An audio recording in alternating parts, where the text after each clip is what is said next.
दा जोंहा खुंगा थामथि रंजालि बैसागु बिदाय फोरबो फालिथाय 2 नं हासरा दा जोङो गिबि सानाव जोंहा लांगोना गेट हाबलां बेखेवनाय दङ बे बेखेवनायाव एसे थालांबाय एड्रेसिं आं गामिनि बयखौबो एक्स आफादगिरि नेहाथारि गासै सोद्रोमा मेम्बारफोर जोंनि आरसिनि गासै सोद्रोमाफोर गथ' गथाय फंबाय बिनानाव गासैनिसिमबो आं हामलायनाय बावहरनाय थाबाय।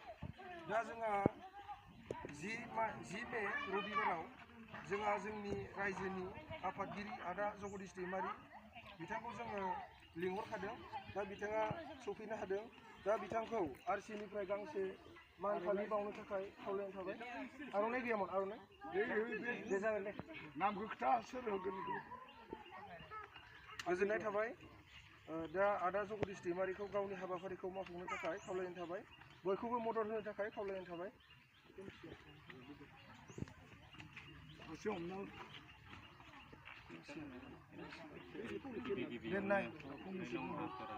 गामिनि सोरांलायगिरिनि खुंफुं आफादनि आंगोनां मासिगिरि आरो लिंथुमगिरि लोगोसेनो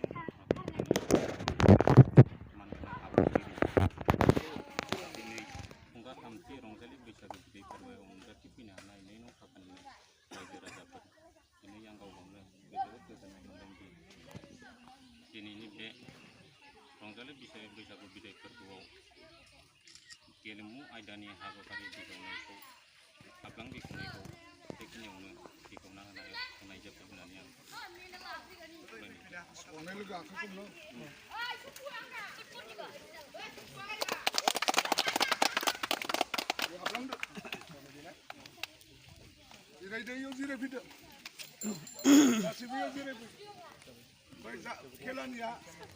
खेलानि न' माबा गैया नलेज गैया थेवब्लाबो खेलाजों बुंयो आरो जाय जि गोसो दं बेयाव साफ्रोमबो उन्दै गथ'फोरा खेलायाव गोसो होनांगौ। खेलाजों गेलेनायजों फरायनायावबो गोसो होनांगौ। ओंखायनो गेदेरफ्रा सिगांनि थांनायफोराबो बिदिनो एसे गामिनि सन्मान एबा मानखौ लाखिनो थाखाय दिनै खुंदों। बेयाव साफ्रोमबो हेफाजाब नांगोन। थिग बेखौ लानानै दिनैबो खुंनाय जागोन आरो बेयाव खेला गेलेनाय जागोन। बेयाव साफ्रोमबो जोंनि 2 नं हासरा गामिनि रायजो राजा गथ' गथाय गासैखौबो बाहागो लानो थाखाय आङो गुरैयै खावलायनो होबाय। आदानिसिम गोजोननाय थाबाय। दानि आदाखौ खेलाखौ गेलेनो थाखाय खावलायनाय थाबाय।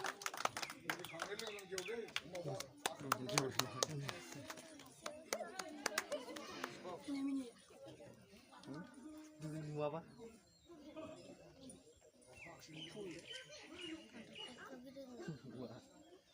जोंनि माबानि बादियानो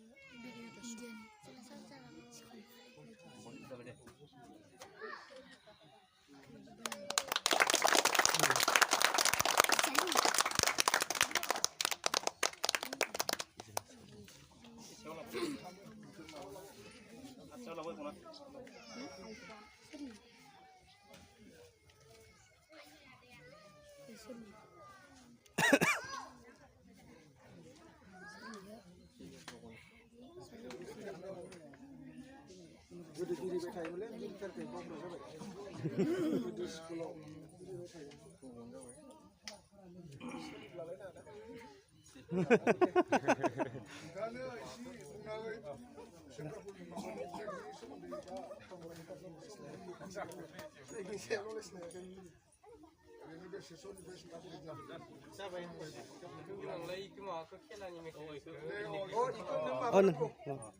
दावनानै हरदो आथिंनिसो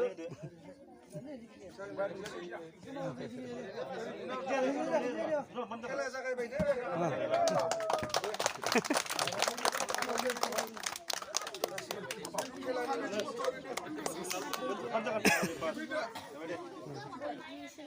खानैसो गथ'फोर